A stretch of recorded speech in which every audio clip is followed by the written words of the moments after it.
اعوذ باللہ من الشیطان الرجیم، بسم اللہ الرحمن الرحیم، السلام علیکم۔ سپلائی چین کی ABCD اور ایک اچھی بات کے ساتھ ایک بار پھر آپ کے ساتھ موجود ہیں۔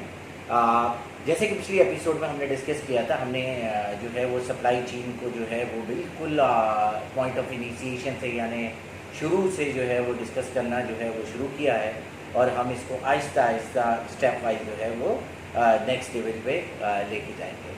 تو جیسا ہم نے پہلی جو ایپیسوڈ تھی اس میں ہم نے ڈسکشن کیا کہ سپلائی چین مینجمنٹ کیا ہوتی ہے اور اسکور ماڈل کیا ہے، تو آج ہم اسکور ماڈل کو فردر ایکسپلور کریں گے۔ اور اسکور ماڈل کا جو پہلا ڈرائیور یا پہلا آپریشن ہے دیٹ از ایکچولی پلان۔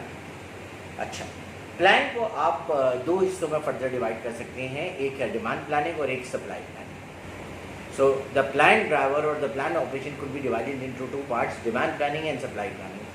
ظاہر ہے سب سے پہلے ہر چیز کی ایک ڈیمانڈ جنریٹ ہوتی ہے، تو سب سے پہلے ہم ڈیمانڈ پلاننگ کو ڈسکس کریں گے۔ اچھا، ڈیمانڈ پلاننگ کو جب ہم ڈسکس کرنے جا رہے ہیں تو ڈیمانڈ پلاننگ کو سمجھنے کے لیے ہمیں یہ پتہ ہونا ضروری ہے کہ ایک چیز کہلاتی ہے ڈیمانڈ پلاننگ اور ایک چیز کہلاتی ہے فور کاسٹ۔ کیا یہ دونوں ایک ہی چیز ہیں یا ان دونوں میں فرق ہے؟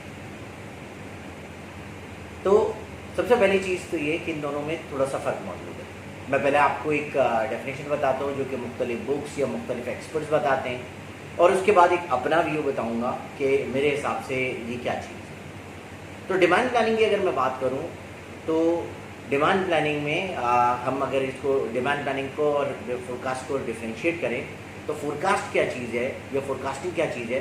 فورکاسٹنگ ایک پریڈکشن یا ایسٹیمیشن ہے on the basis of the data which is actually captured in the past. یعنی فورکاسٹ کیا ہے؟ ایک اندازہ ہے، ایک ایسٹیمیشن اور پریڈکشن ہے جو کہ پاسٹ کے ڈیٹا کی بیس پہ کی جاتی ہے، and that is actually known as forecast. Demand planning کیا چیز ہے؟ ڈیمانڈ پلاننگ کی ابتدا یعنی انیشیشن جو ہے وہ فورکاسٹ سے ہی ہوتی ہے، یعنی پریڈکشن سے ہی ہوتی ہے۔ یعنی آپ کہہ سکتے ہیں ڈیمانڈ پلاننگ کی جو بیس ہے وہ بیس فورکاسٹ سے ہی شروع ہوتی ہے۔ بٹ اس میں اور کیا چیزیں انکلوڈ کی جاتی ہیں؟ اس میں انکلوڈ کی جاتی ہیں distribution channels, distribution facilities, inventory holding, تو اس طرح کے تمام اسپیکٹ جو ہے وہ اس میں انکارپوریٹ کیے جاتے ہیں۔ تو ان دونوں میں بنیادی فرق یہی ہے، یا آپ یہ کہہ سکتے ہیں demand planning is what further taking forward the forecast by taking into account the ground realities pertaining to the distribution and the inventory۔ تو جب آپ ڈسٹریبیوشن اور انوینٹری کو انکلوڈ کر دیتے ہیں، وہ تمام کے تمام فیکٹر جو ڈسٹریبیوشن اور انوینٹری میں آپ نے گراؤنڈ پہ فیس کرنے ہیں، جب آپ اس کو فورکاسٹ میں ایڈ کر کے اپنی فورکاسٹ یا ڈیمانڈ بناتے ہیں، that is actually known as demand. ایک اور چیز جو کہ میں ہمیشہ بولتا ہوں وہ یہ ہے کہ میرے نزدیک فورکاسٹنگ کیا ہے؟ کمپنی پاس کے ڈیٹا کی بیس پہ ایک اندازہ لگاتی ہے کہ ہم یہ چیز اتنا اور یہ چیز اتنا اور یہ چیز اتنا بیچیں گے، اور ایک چیز یہ ہے کہ جو گراؤنڈ ریئلٹیز سے from the secondary and primary sources سے کمپنی کے پاس آتی ہے، اور جو کہ S and O P planning جس کو ہم آگے جا کے پڑھیں گے اس میں پلگ ان کی جاتی ہے، and that is actually the real market sense when it is actually plugged into the forecast which is already present, that is actually known as what? Demand planning۔